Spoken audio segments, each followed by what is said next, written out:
The Coalition never meant for Earth to rise. When they began dumping their obsolete tech in orbit and on the far side of the moon, it wasn't charity. It was convenience. Earth was primitive, a backwater world barely worth noticing, and humanity was considered clever but chaotic, incapable of grasping the nuances of advanced alien engineering. The Coalition wanted their garbage out of the way, and Earth's gravity well made it a perfect dumping ground. They figured we'd pick through it, maybe hurt ourselves, maybe learn a thing or two, but never actually matter. That was their first mistake. James Walker stood on the observation deck of the lunar base, arms folded, eyes fixed on the latest shipment falling through the dark. Dozens of shattered ships, disassembled cores, fractured AI shells, useless to the Coalition, priceless to him. 20 years ago, he was just a junior officer in the Earth Defense Corps, tasked with cataloging Coalition junk. Now, he was the director of the Lunar Salvage Initiative, the quiet mind behind something unprecedented. And it all started with what they threw away. When the first drop arrived, most nations wanted to scrap it for profit. Governments fought over components they didn't understand, but James had other ideas. He assembled a team, not politicians, not corporate suits, but tinkerers, outcasts, people who saw possibility where others saw waste. One of them was Maria Rodriguez, a systems engineer with a talent for turning chaos into order. She didn't just analyze Coalition tech, she understood it on a level that unnerved even their most seasoned scientists. She could see the logic behind the failure, the potential hidden inside the broken. They started small, a sensor array made from 4 incompatible modules, a fusion battery designed to reject Earth connectors. Then they went bigger, a power core the Coalition had labeled unstable. With the right configuration and a little wrist, it became the heart of something new. They called the ship Redemption, not because humanity needed saving, but because this was how they would redeem themselves in the eyes of the galaxy. The hull was a patchwork of alien alloys and human ingenuity. The propulsion systems fused 3 incompatible drive technologies into one hybrid engine. The ship's AI was an amalgamation of discarded Coalition battle computers and Earth's most adaptive machine learning algorithms. Every piece of it had been thrown away by someone else. Every piece had a story of failure. But together, they worked. It took years, in secret, under the guise of salvage research. The Redemption took shape inside a hidden lunar facility shielded from orbital scans and Coalition patrols. Maria led the engineering team, Tom handled the adaptive systems, and James, he carried the burden of knowing that if they failed, the Coalition wouldn't just shut them down. They'd make sure Earth never had a second chance. The moment of truth came without fanfare. Inside the darkened control room, James stood beside Maria, watching as the power core hummed to life. The readings fluctuated wildly. Systems that had never been meant to connect sparked and fused. Maria's voice stayed calm, fingers dancing over the interface. The core buckled, surged, then steadied. A blue glow rippled across the hull. Tom stared at the readouts, eyes wide. "We're at 120% efficiency," he whispered. "It's not just working, it's outperforming Coalition specs." There was no cheering, just the breathless quiet of disbelief. Then came the alert, an incoming Coalition patrol on routine scan. James barked orders, power down the core, switch displays to dummy research. The Redemption's lights dimmed, its systems went dark. Outside, the patrol ship passed overhead, oblivious. Once clear, the tension broke. But the message was clear, time was running out. They needed to finish testing. They needed a crew. Over the next 3 weeks, they trained in simulation and live drills. Pilots adapted to the hybrid controls.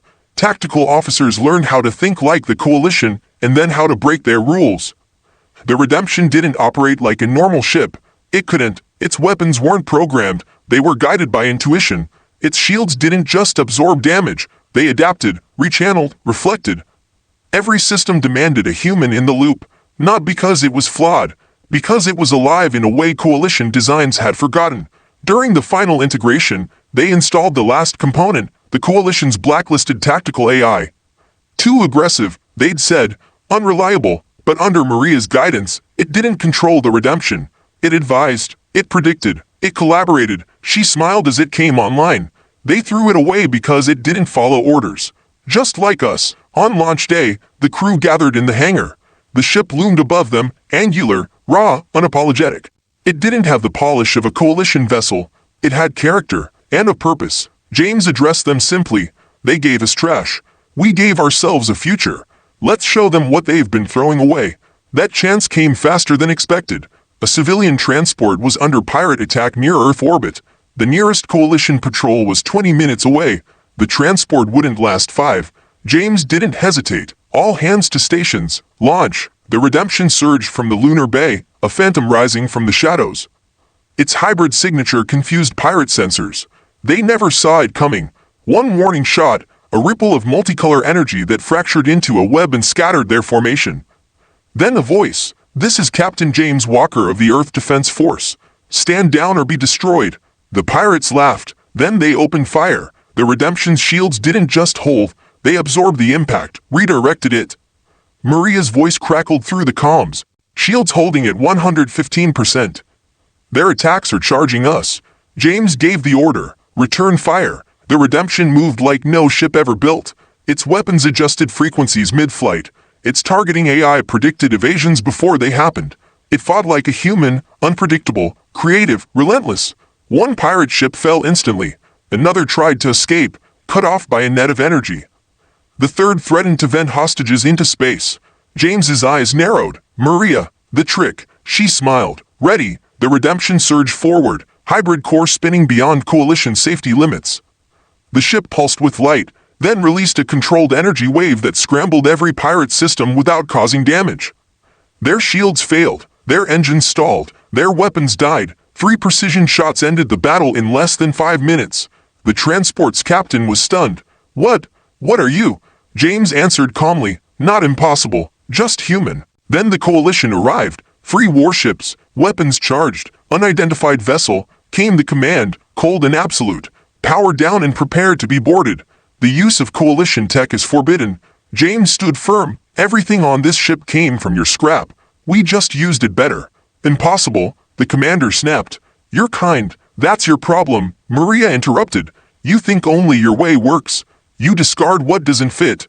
We build from it. The coalition ships began to circle, but their scans showed what the Redemption had just done, what it could still do. James issued a final warning. We saved your citizens while you were too far to help. Arrest the pirates, or explain to the council why you tried to shoot your own rescuers. There was silence. Then, grudgingly, the coalition stood down. The news spread fast. The ship made of scraps had saved lives and outperformed elite warships. In the coalition council chamber, James, Maria, and Tom stood under the gaze of dozens of alien delegates. The chief engineer was furious. They've defiled our systems. That ship is an abomination. Maria stepped forward. Or maybe it's progress. Every part came from tech you discarded. You said it was broken. We proved it wasn't. The council leader requested proof. Tom activated a hologram. You engineered for perfection. We learned from failure. You threw away crystal matrices because they were flawed. But those flaws created unique energy harmonics. We combined them with earth metals. Imperfection became power. Laughter. Scoffing. Simulations say that's impossible. James countered. Because your simulations are based on your assumptions. The Redemption doesn't follow your rules. It follows reality. The transport captain, now recovered, spoke next. Your rules would have gotten us all killed. Their broken ship saved us.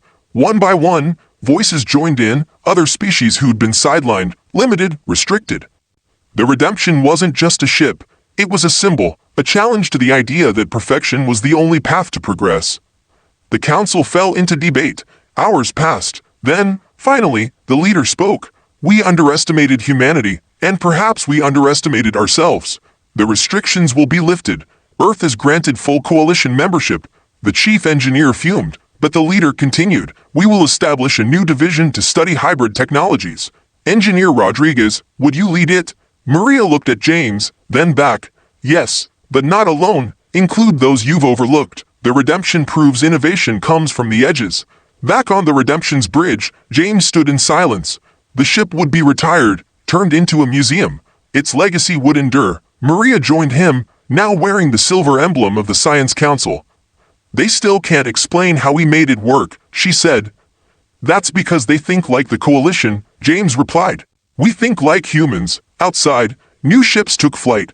Hybrid ships, coalition precision fused with Earth creativity. The Redemption had started with garbage. It ended by reshaping the future. Not by following the path, by building their own.